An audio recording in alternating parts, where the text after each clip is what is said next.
Hello दोस्तों, नमस्कार। आपका मेरे चैनल में स्वागत है। मैं हूँ रामकृष्णा।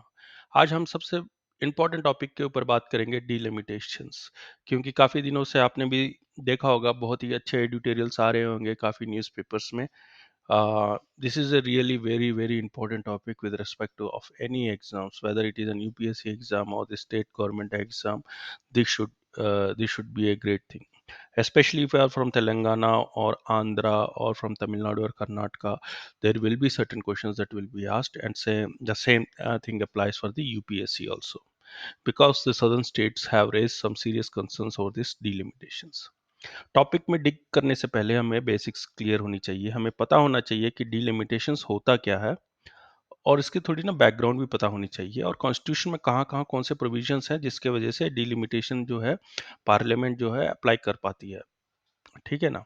सबसे पहले हमें समझना होगा डिलिमिटेशंस को क्या होता है। देखिए, सबसे पहले ना इसको मैं इंग्लिश में पढ़ देता हूँ, फिर उसके बाद आपको मैं सिंपल लेमन टर्म्स में समझाता हूँ।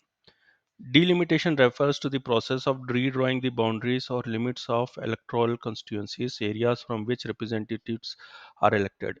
In simpler words, it's like deciding the which areas of districts will be part of which election zone or constituency. देखिए, आप पहली बार आ रहे हो ना, तो आपको शायद ये समझ में ना आए। मैं बताता हूँ बिल्कुल लेमन की टर्म्स में। जैसे आप कोई भी एरिया में हो, अभी आप चेक कीजिएगा। सपोज करो आप कहीं पर दिल्ली के में एरिया में हो, कोई एरिया में हो, आप बचपन में थे तो आपकी पॉपुलेशन क्या थी? बहुत कम होती थी, ठीक है ना? आप मान के चलो 1 लाख की पॉपुलेशन थी। तो क्या हुआ? वो 1990 में मान के चलिए। अब आप बड़े हो चुके हो, अभी 2026 में है। तो उसी सेम एरिया की पॉपुलेशन जो है ना, 5 से 6 लाख या 10 लाख के आसपास हो चुकी होगी। तो 1 लाख पीपल्स के लिए एक एमएलए ठीक था, मतलब ही can address the problems of those peoples, right? जो भी ऑफिसेस होती थी वो सब होती थी, उस एरिया के लिए काफी होती थी। अब ये मान के चलो, अभी अगर पॉपुलेशन साइज जो है 8 लाख से 10 लाख हो चुकी है, is one MLA sufficient? No, right? चाहिए, बंदे चाहिए, मतलब रिप्रेजेंटेशन ज़्यादा चाहिए।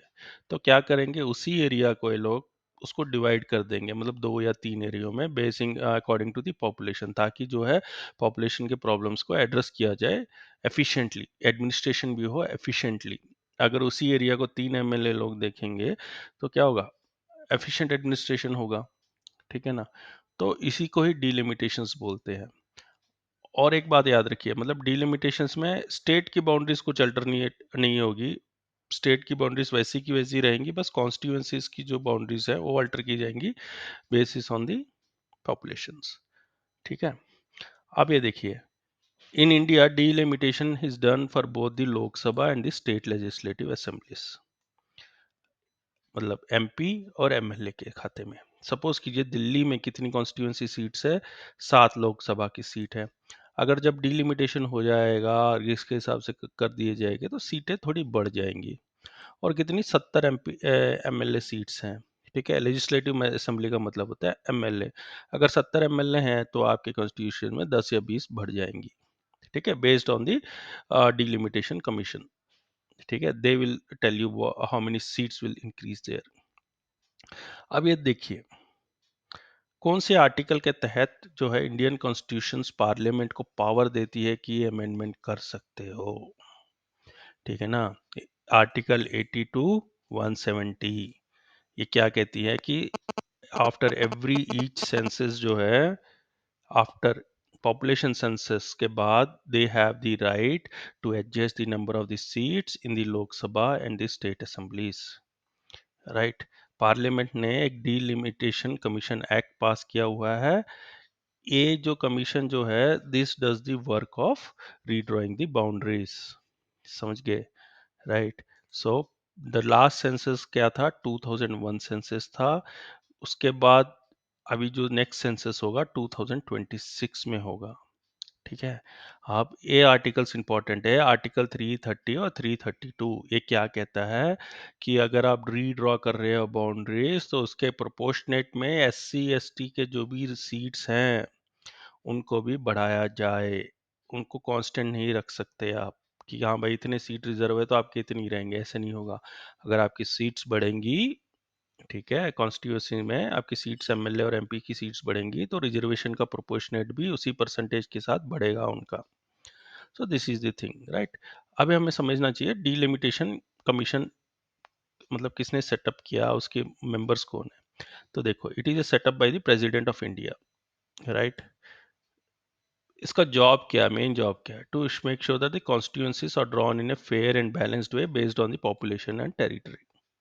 अभी इसकी कंपोजिशन क्या है, इसकी कंपोजिशन ये है, रिटायर्ड और सिटिंग जज ऑफ द सुप्रीम कोर्ट, और एक इलेक्शन कमिश्नर, और एक दी स्टेट इलेक्शन कमिश्नर जिस स्टेट का आप रीड्रॉ कर रहे हो बाउंड्रीज, ठीक है।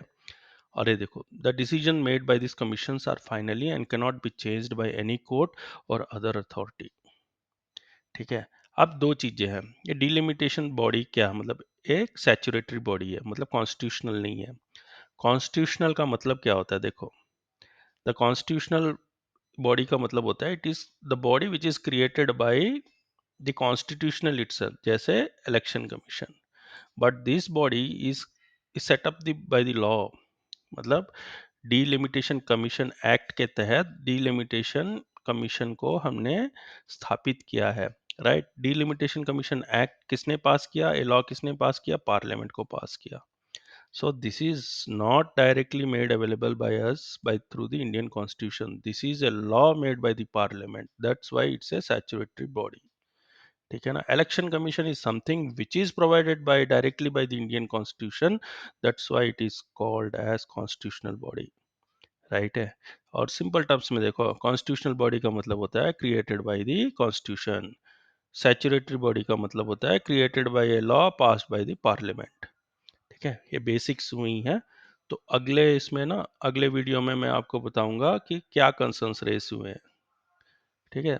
Okay, till then, have a nice day, bye bye, study hard, keep rocking.